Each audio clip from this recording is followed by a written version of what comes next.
Most men waste years doing this. They bulk with the intention of let's build muscle. However, they actually gain fat. Now the crazy thing is when they start looking bulky, they tell themselves, now it's time for us to go on a cut. So now they then go on a cut, but the result is they become skinny fat. I know the thought going in your mind right now is, isn't this how we build muscle? No, that is not how you build muscle. This is a lie. This is the fitness lie that has kept you stuck. And I don't really blame you for believing that this is how you build muscle, because this is what you've been pushed and you've swallowed hook, line, and sinker. I know right now every single thing I'm telling you is sounding very controversial, but over the last couple of months, I've actually started having clients improve their fitness, started getting lean without turning and doing this bulking and cutting rubbish, without turning fitness into a second-time job. The crazy part is, these aren't men with elite genetics, no. These are men with real lives and careers and jobs with responsibility. So in this video, I'm literally going to be debunking the fitness lie that has kept you bulking and cutting without you actually achieving the dream physique you want. And at the end of the video, I'm going to be giving you the exact fix. And honestly, once you hear every single thing I'm telling you in this video, you're not going to be able to unhear it. You already know, no time wasted. Let's run it. Let's go. Let's go. Sub to the channel. Follow on every social media platform. I promise you, that game is about to be dropped. Yes! The first thing I need to tell you is the trap you've been sold. The first problem with bulking and cutting is people assume that you can only gain muscle doing a bulk. Every single time you think of building muscle, if you even type it on Google, they tell you need to be in a surplus. Let me just explain all of this with an analogy. Imagine your body is a bucket. So this is your body. This right here is your muscle potential.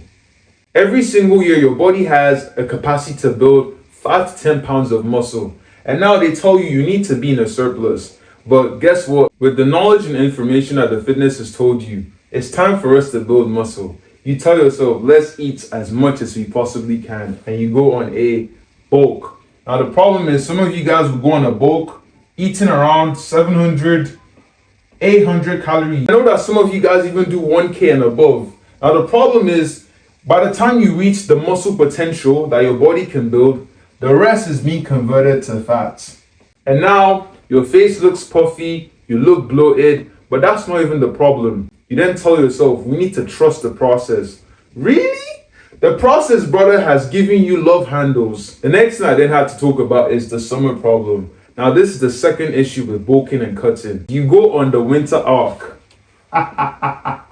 When you go on this winter arc, you tell yourself, we can eat anything we want. It's time for us to build our frame. You spend half the year looking like rubbish. When summer starts coming, you then realize, oh snap, we're actually too big. We want to actually look sexy. But guess what happens? You then increase the cardio. By the time you increase the cardio, you already know what comes next. You reduce the food. The ultimate result of this is your hunger increases, energy will decrease because you're on a wicked, aggressive cut. By the time you know it, most men will just lose consistency. They've built a physique that constantly requires them to keep fixing. Another comment that's very common is, oh, you can't be lean and muscular at the same time. You need steroids. Really? People often say you can't be lean and muscular at the same time. It's usually to protect their egos, because the only reality that they know of is they only know of the bulking and cutting reality, where they either bulk to the extreme or they cut aggressively. And that's the problem. That's the reason why the bulking and cutting is a lie. It's genuinely a scam that would never make you look aesthetic. Also, another reason why you have been stuck in your fitness journey. You already know on this channel, I'm not going to be telling you what you're doing wrong without telling you what you actually need to do right. Your real goal is you want to look sexy year round. Most of you guys watching this video, you don't care about a bulk. You don't care about a cut. What you genuinely want is you want abs. That's what you want. You want muscles to look sexy. You want the confidence to look good. You want the confidence to be able to look at yourself in the mirror and actually like the body you're seeing. To look good in photos. To be able to go on holidays and have the confidence to take out your shirt. That is what you want. With the bulking and cutting lie or the bulking and cutting trap, The problem is that it shows you phases. So you've been sold phases. It tells you that you need to go on a bulk in one phase and you need to go on a cut in the other phase. And generally speaking, you don't need any of this. What you do need is you need a system.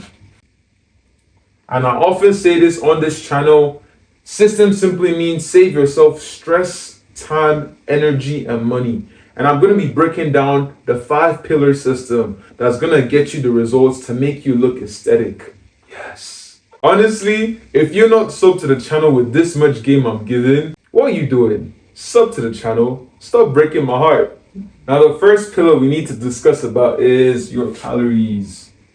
I will not let you leave this video without understanding this. You need to stop the bulking and cutting, and you need to start eating around maintenance. 200 or 300 above or below your maintenance. Now the goal is whenever you're trying to bulk, you want to eat slightly above that. To find your maintenance calories is quite simple. You can go on ChatGPT. It's going to ask you things like your age, your height, your activity levels. You're going to find that maintenance number. Whenever you want to build more muscle, remember, we are not going to be doing any stupid 1K calorie surplus or 800 or 900. No, we're not going to be doing any of that. For your own good. Now, what you want to do is slightly increase that. When you want to go on a cut, we're going to be making small adjustments where we slightly reduce that. Now, the goal of this is for consistency and for ease as well. When you make only small adjustments, it makes fitness also not feel like a second-time job. Your physique does not need to be like crypto, where you have massive spikes or massive crashes. No, we don't want any of that. We just need consistency to fit your lifestyle. And honestly, I know that you have priorities, responsibilities. So we're going to be only making small adjustments only. The second point is going to make even more of a difference when you hear it. Now, the pillar 2 is your nutrition. This must be dialed in. The reason why I tell you that this must be dialed in is because I understand that sometimes you're a man. Food sometimes can be a way of emotional escape. I realized this, that most of the clients that I face or deal with, I had to fix their relationship with food. Your priority while trying to accomplish the abs, the confidence, and the aesthetics is you need to hit your macros. This will be your carbs for good energy. This is your fats for you to optimize your testosterone and your hormone production. This will also be your protein. For you specifically that wants to build a good amount of muscle and look good, you need to make sure your protein, it needs to be 0.7 to 1 gram per pound of body weight. And this has to be consistent. I understand that it's quite easy for you to eat food for actually emotion, but I want you to have the mindset shift that food is also fuel. And when you start eating right, what you're going to realize is you're going to be reducing cravings. Being someone who has worked with clients, I realized that most of the times that you're actually craving food, your brain is looking for good fuel plus a little bit of dopamine and comforts. So what I typically tend to realize with my clients is I have to tell them that, okay, if you're actually craving something, I want you to eat a normal meal first. What you realize is that most of the cravings you're having actually dies down if you actually eat the good food. If you're still having the cravings after, fine. I find a way on how to incorporate this with your nutrition as well. Now, one thing I do want you doing as well is hitting things like your fibers. This will keep you fuller for longer. Micronutrients. I cannot emphasize this enough.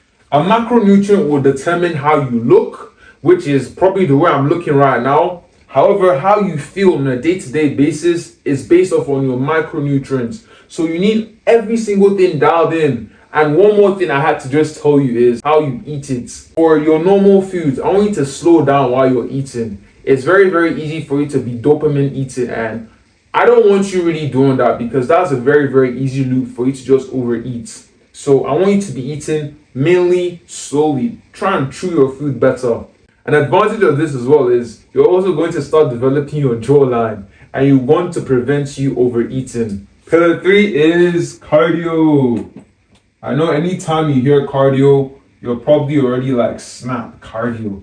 However, the honest truth is that you've probably been doing cardio wrong because you most likely use your cardio to fix your bad diet. And honestly, you got it backwards. what you need to do is you need to actually start walking. And I'm not saying that you should actually go on a bad diet, by the way. Now, the reason why I always encourage walking is it's a very low energy, it's stable. You can always do it. You can do it conveniently in your house. You can do it when you're on calls. You can do it when you're cooking. That's the reason why I always encourage walking. Your goal every single time should be at least above, so greater than 8K steps. I would really recommend you just trying to get that daily 10K and above. And I've always emphasized how to do it on the channel. I just literally just said it. So walk when you're on calls, walk when you're in your apartment and stuff like that. You easily just rack steps, very easy. And I don't want you using cardio as a tool for fat loss. No, you can use your steps as a tool instead. And now, I'm not telling you to avoid cardio. Don't avoid cardio. The reason why I tell you not to avoid cardio is because we need this for your cardiovascular health. A lot of men have heart issues, so we still need this for your cardiovascular. However, for you to burn fat, rest on the cardio. The fourth pillar is dial in your training. The reason I tell you to dial in your training is I want you to primarily use the gym for building muscle. You don't want to go to the gym and lift like you're doing cardio. No. What you're trying to do every single time you go into the session is you're primarily priming your body, giving it the right kind of stimulus for you to actually get the muscle actually to grow. So every single time I want you to go to the gym, I want you to train with intent. This is very important. Don't just go freestyling. No. Training with intent, taking every single set reps to failure, or at least close to failure. This right here is the difference between someone who goes to the gym to get results and the person who actually does not get results. So you need to always be trying to make your muscles, pushing them to a point where they have a reason to grow. The next thing I'll also tell you is you always need to progressively overload. Your strength needs to be going up in the gym every single time. If you're realizing that your reps and your sets are the exact same, there is a big problem. By the time you dial in every single thing, you must make sure you have to do pillar 5. Now, pillar 5 is your recovery. This is a part that most men really sleep on. So I feel like most men can dial in every single thing else and they forget one of the most important thing, which is your sleep. And I don't even know how people actually forget or neglect their sleep. This right here is a non-negotiable. It is not a reward for your hard work. It is a biological necessity. You need to be dialing in your 7 to 9 hours of sleep every single night. The reason why I also tell you is every single time you get less sleep, you increase your cortisol. You also increase your hunger cravings. And I feel like you already know that any day you don't sleep properly, you already know that that day is going to be low-key miserable. I don't want you experiencing any of that. So I plead with you, make sure you take your recovery important. Even your training, less is more. I don't want you as a man who has a lot of responsibilities going to the gym 6 days a week. If that's what you want, there's no problem. This has taken me years to understand. But sometimes you also really need to listen when your body's telling you. And honestly, if you're tired of bulking and cutting and starting over and stopping and dragging out your fitness journey, and you want a system that incorporates every single thing into your lifestyle, literally done for you, and you need that accountability, I'm going to tell you, book a call with the link, and I'd love to hear from you. And if you're a good fit, I'm going to get you the results you need and deserve. And with that said, that's the end of the video, ladies and gentlemen. I want you guys to keep on staying locked in, putting God first, grinding for your loved ones. Don't forget, let me know what other topics you'd like me to cover on this video. Peace out, ladies and gentlemen.